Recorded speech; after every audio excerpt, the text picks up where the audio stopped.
دونوں عالم میں تجھے مطلوب گر آرام ہے، ان کا دامن تھام لے جن کا محمد نام ہے۔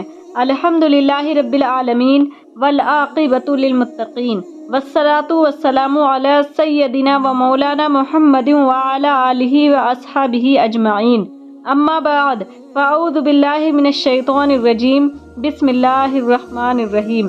ان اللہ و ملائکتہ یصلون علی النبی یا ایھا الذین آمنوا صلوا علیہ وسلموا تسلیما۔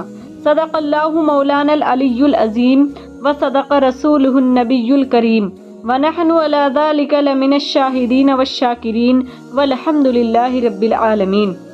السلام علیکم ورحمۃ اللہ وبرکاتہ۔ محترم ناظرین اسلام، آج کے اس ویڈیو میں آپ کو درود و سلام کے دینی اور دنیاوی فوائد سے متعلق واقعات احکامات عرض کروں گی۔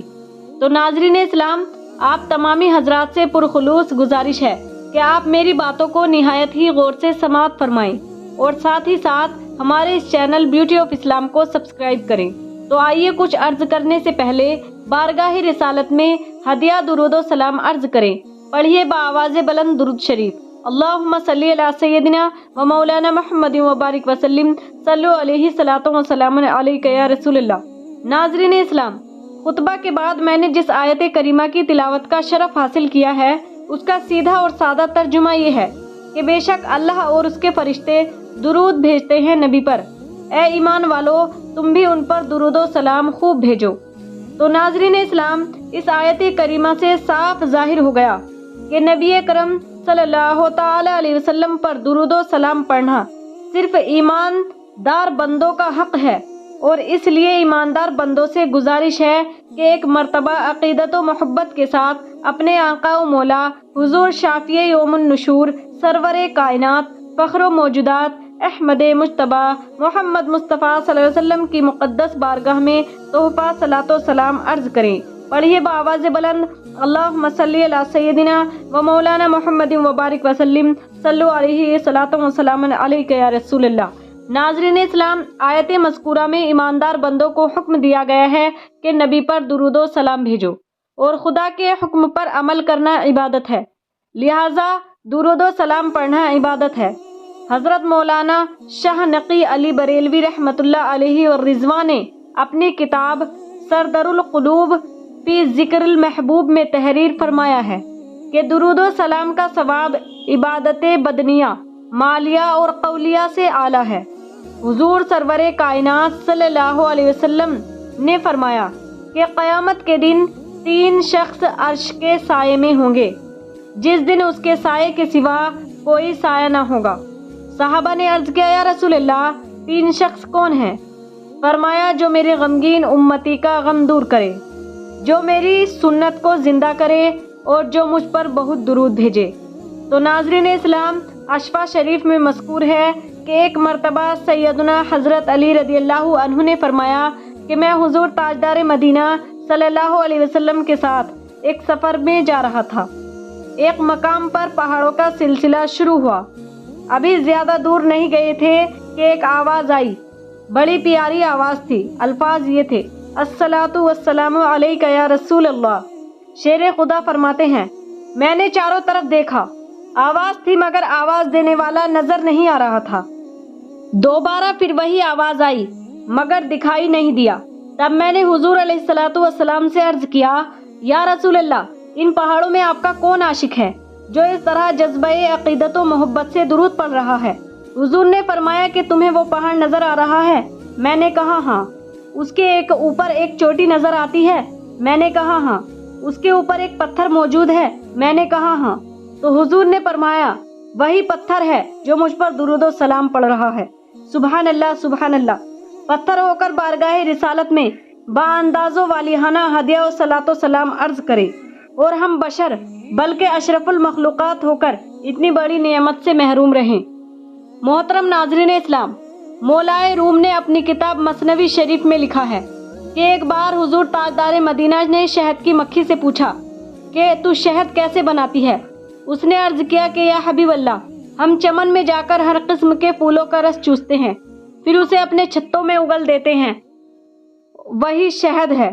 آقا نے فرمایا کہ پھولوں کے رس پھیکے ہوتے ہیں اور شہد میٹھا۔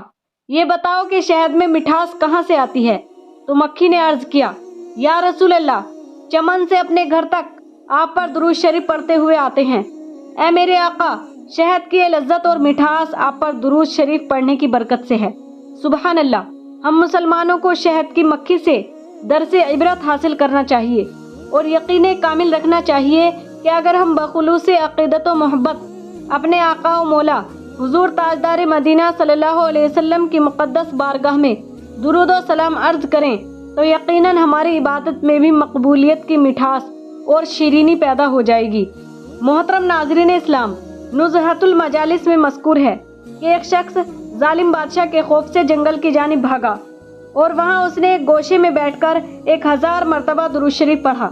پھر خداوند قدوس سے بکمال خشوع دعا کی کہ مالکہ خداوندہ، میں تیرے پیارے حبیب سید عالم صلی اللہ علیہ وسلم کے وسیلے سے دعا کرتا ہوں کہ اس ظالم بادشاہ کے شر سے نجات عطا فرما۔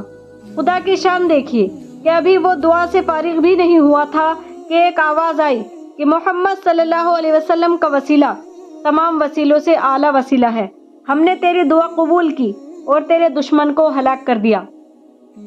یہ مزدہ جاں فضا سن کر وہ شخص شہر میں واپس آیا تو معلوم ہوا کہ وہ ظالم بادشاہ مر چکا ہے اور اہل دنیا اس کے ظلم سے نجات پا گئے۔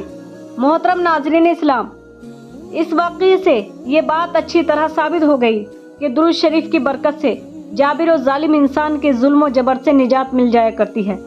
پروردگار عالم ہم سبوں کو اپنے پیارے حبیب تاجدار مدینہ صلی اللہ علیہ وسلم کی مقدس بارگاہ میں بکثرت درود و سلام عرض کرنے کی توفیق و رفیق عطا فرمائے۔ کمنٹ میں آمین ضرور لکھیں۔ محترم ناظرین اسلام، وقت بہت زیادہ ہو گیا ہے، اس لیے صرف ایک واقعہ اور سن لیجئے۔ رونق المجالس میں مذکور ہے کہ بلخ کا ایک تاجر تھا جو بہت ہی مالدار تھا۔ اس کے 2 لڑکے تھے۔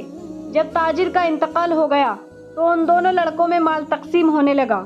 اس تاجر کے پاس دنیا کی دولت کے علاوہ حضور تاجدار مدینہ صلی اللہ علیہ وسلم کے 3 موئے مبارک بھی تھے۔ دونوں لڑکوں نے ان میں سے ایک بال مبارک لے لیا اور ایک بال مبارک بچ گیا تو بڑے لڑکے نے کہا کہ اس میں 2 حصے ہونے چاہیے، مگر چھوٹا لڑکا اس تقسیم پر راضی نہ ہوا۔ اس نے کہا کہ میں ہرگز یہ گوارا نہیں کروں گا کہ آقا نامدار مدنی تاجدار احمد مجتبی محمد مصطفیٰ صلی اللہ علیہ وسلم کے مقدس بال کے 2 ٹکڑے کیے جائے۔ یہ سن کر بڑے لڑکے نے کہا، اگر تم کو موئے مبارک سے اتنی ہی عقیدت و محبت ہے تو تم اپنے حصے کی ساری دولت مجھے دے دو اور میں رسول اللہ کے 3 موئے مبارک تمہارے حوالے کر دیتا ہوں۔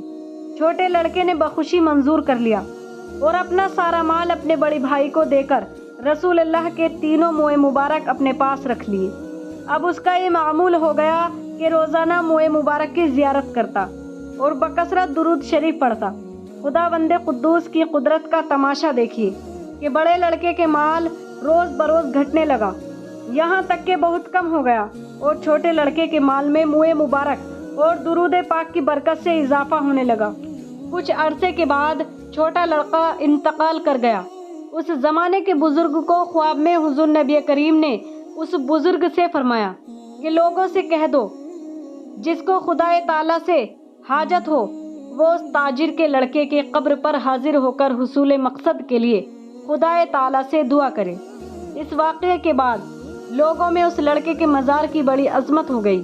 اب حال یہ ہو گیا کہ کوئی سردار اور امیر اس مقام پر سوار ہو کر نہیں گزرتا بلکہ بوجہ غایت ادب پیدل چلتا۔